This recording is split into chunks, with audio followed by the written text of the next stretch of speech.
to visit another person's virtual woolshed. Dione Jones has just recently brought out this book, The Alexandrite. So let's go and meet with Dione and ask her about the book. Well, now, that's interesting. I mean, when I came to write the book, I couldn't think what to call it. My daughter-in-law's father is a professor of geology. And when I was wondering what I was going to write about at all, he said, well, this is a jewel that I'd never heard of, nobody had heard of. It's more valuable than a diamond, and it was mined in Russia, and or the valuable ones were mined in Russia, they're no longer, and named after Tsar Alexander. And so that sort of got me thinking, and hence I brought the stone into the story. It has an unusual property in that it changes color. It goes from green in daylight to pink at night. So it's which is called the Alexandrite effect. Right. And so that allowed me to expand a bit in the book.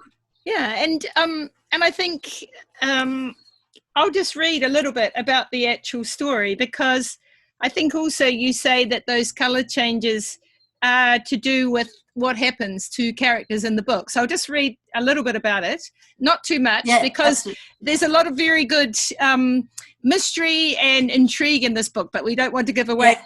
But I'll just read this little bit. Who is the stranger found dead in the wood outside Pamela, Lady Skelton's family home? Why was he carrying a stone that changes colour and a threatening letter?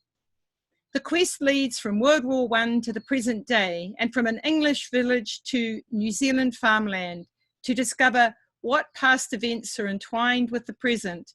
To unravel the mystery, Pamela is forced to confront truths and shatter her beliefs about her family and their place in the world.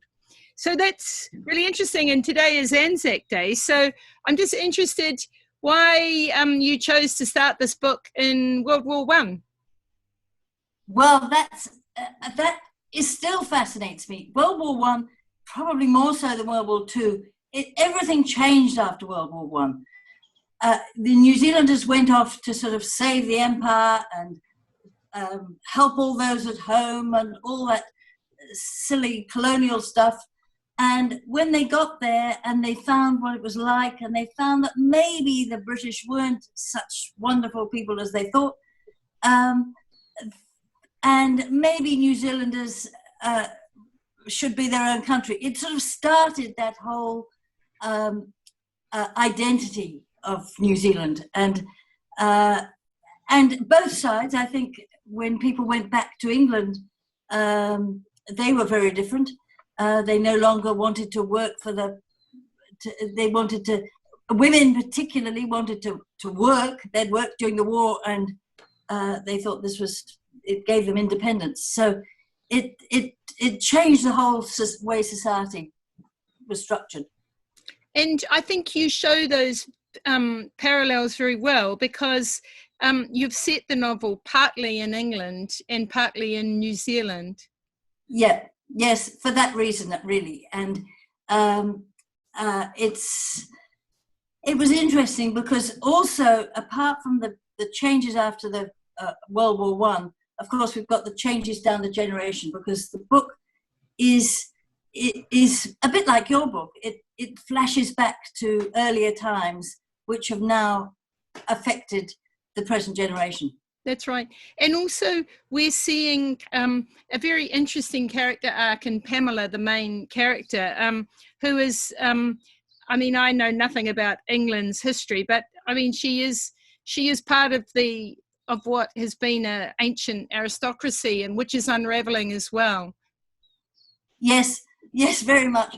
In fact, she isn't really, because although she married somebody with a minor title, her father had a big shop. And so as far as the snooty English thought, well, she was in trade. And that wasn't really quite, so she wasn't actually quite the blue blood. And this has obviously affected her as she then married Charles, and she was very happy until he had post-traumatic stress disorder, and after that sort of got worse and worse. And so it left her a bit of a wreck by the time he died, which is where the book really starts. That's Although right. he's not the dead body. No, he's not. No, he is not the dead body. We won't allude who the dead body is, who Pamela interestingly finds with his gumboots sticking out of her hedgerow when she's out walking her dogs. Yes, absolutely. The dogs find it. Of course the dogs find it.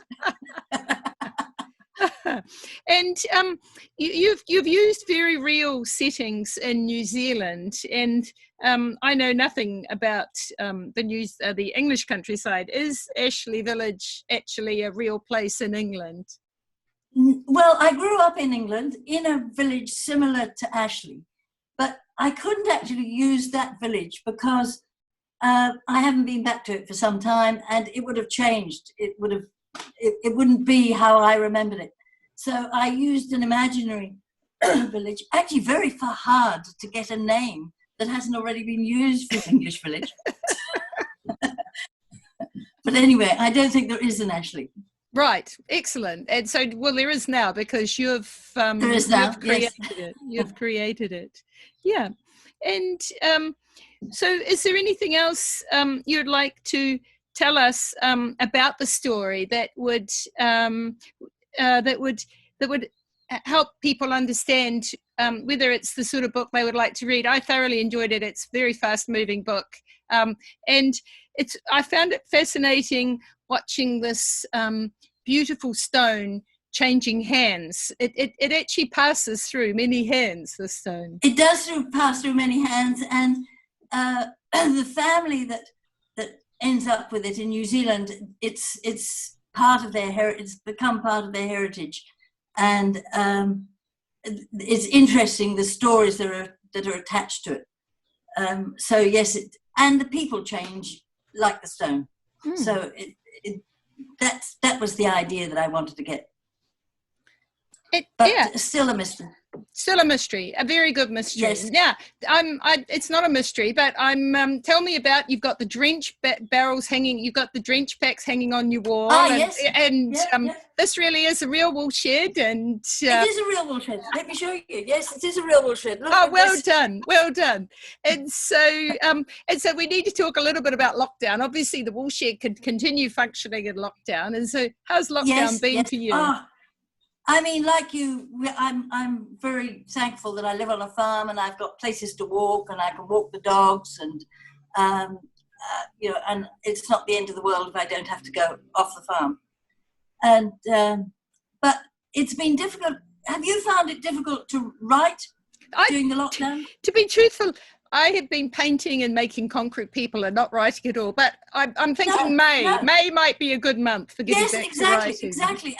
There's too many other things going on, and people are under stress, and you look at the news and you think, oh my God, it's a strange world. It is. It's a very strange world. But for us, it's actually been quite social with 5 people in our bubble and a different master chef every night. So it's actually, there's been a lot of things getting in the way of writing. Oh, that's quite good. No, we have my son and his family live next door.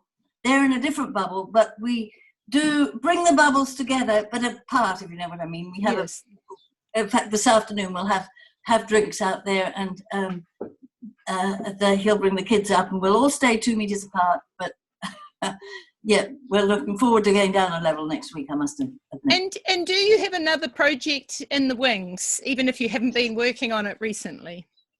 The next one is, yes, I've got, as I say, I like that First World War scenario, so the next one is going to be historical, and it all takes place again, England and New Zealand, but it'll involve a horse.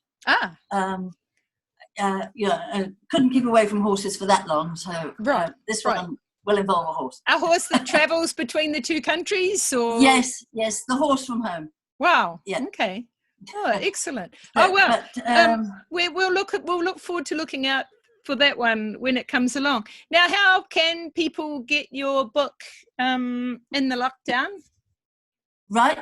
It should be available from bookshops, and I think the bookshops will be going online next week. Yes. It's available from Amazon and Book Depository internationally, so it is there. But it's also available from cloudingpress.co.nz, and we've got some in stock, so that'll be on its way. Thank you very much. I think we should both be challenging ourselves to get back to at least some writing in May. Do you think that's a good starting off point? Okay. I can't agree. Okay. Good. Bye now. Thanks, Kirsty. Thank you. Bye. Bye.